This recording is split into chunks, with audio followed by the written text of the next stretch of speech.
I just got word that the current contract that I'm on right now that I thought was going to end in September is actually going to end at the end of this month in June. Have you ever had a job end unexpectedly and found yourself unprepared to re-enter the job market? Today we're going to discuss the 5 steps you should take to set yourself up for the next contract before your current contract ends. But first, hi, I'm Celeste, and I use contract work to limit my time spent working so that I can slow travel and enjoy other things in life. My channel teaches 9-to-5ers how they can use contract work to escape the rat race and gain more control over their time. So I just got word that the current contract that I'm on right now that I thought was going to end in September is actually going to end at the end of this month in June. So at least I have a month's notice.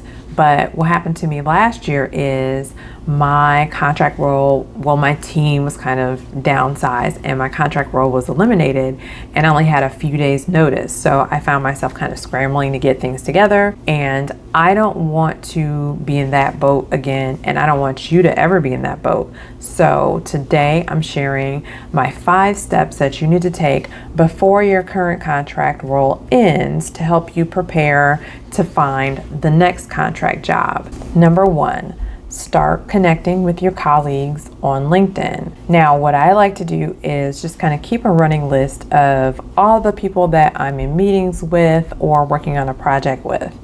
And I send invitations out gradually over time, and I do this for a couple reasons. So number 1, I will send someone a LinkedIn request right after we've successfully launched something or completed a project together, because I just feel like that's a nice time to do it. The other reason that I do it gradually is I feel like it just feels more organic to people, and also it keeps me from panicking and rushing to do it like once I'm, within the last 3 weeks and I'm kind of on the clock. So it helps me, and I just think it feels better to them.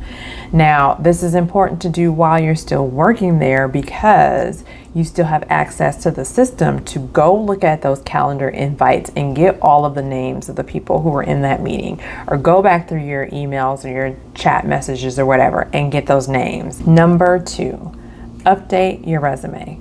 So hopefully you already have your list of accomplishments or a kudos folder or thank you folder in your email where you already have everything collected. But if you don't, those are some techniques that you can use to gather the information that you're going to need to tell the next hiring manager about, how great you are. So you can look at your calendar and find recurring meetings to kind of help jog your memory about like what the big projects were. Or like I said, keep a kudos folder or search your email for kudos or thank yous and start gathering all of those materials together. The kudos folder is a tip that I read somewhere that I really liked. So that's what I do. But if you have other tips or other techniques that you use to keep track of your accomplishments, please leave a comment below and let me know. Once you have all of these things gathered, you want to write a couple of resume bullets about your contributions, the outcomes, and any associated metrics for what you worked on. And so this is why you want to do this while you still have access to the system. So if you need to run a report or go ask someone else for a report or find an email or an announcement or anything like that, you want to be able to still have access to the system and get that information. You also want to get a copy of this updated resume to your current agency because they are going to be really eager to place you in a new role as soon as possible if that's something that you want. So you want to make sure that once you have it updated, you get them a copy. And if you want to send a copy to maybe an agency that you worked with previously that you liked, you can do that as well. Number 3, prep your portfolio. If you work in an industry where you are expected to show visual materials during the interview or hiring process, then you want to start gathering those materials now. You want to get your reports or your mock-ups or your screenshots or whatever it is while you still have access to the company system.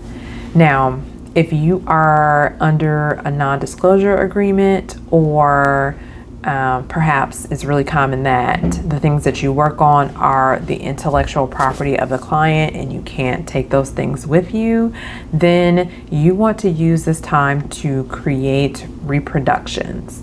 Okay, so take the things that you would normally show if you could and mock up samples that remove any sensitive information, any branding, anything like that. Now, the other thing that you want to do is write your case studies or write your interview answers. You're going to be asked like these situational interview questions, or, to walk the interviewer through the problem, the challenges, all of those things.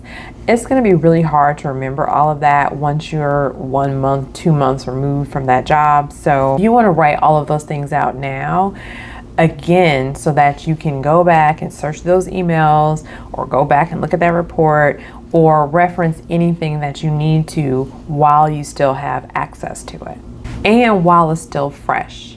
While it's still fresh in your mind, you just finished working on a thing, it just launched, you want to write those case studies now while you still remember the details. Number 4, put the word out.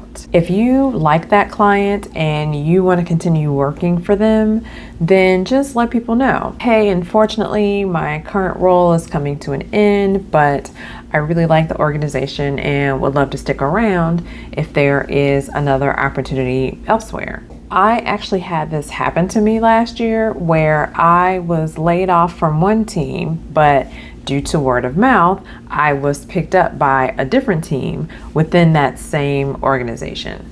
Number 5, set up meetings. Now, when I say meetings, I'm talking about those coffee dates, one-on-ones, informational interviews, all of those things that maybe you meant to do and you never got around to it, or your schedules never synced, what have you. You want to get all of those things on the books now, because it's going to be much easier to get those people to set aside time for you on their calendar while you are still their colleague and while you still work there. So those were 5 steps you should take to set yourself up for your next contract before your current contract ends, based on things I wish I had done when I had a contract end without notice. If I missed anything, or if you have other tips, please let me know below in the comments. Make sure you're subscribed and that you've turned on notifications so that you don't miss my next video on contract life. If this video was helpful, please give it a thumbs up and share it with someone you know who's interested in using contract work to gain more freedom in their life.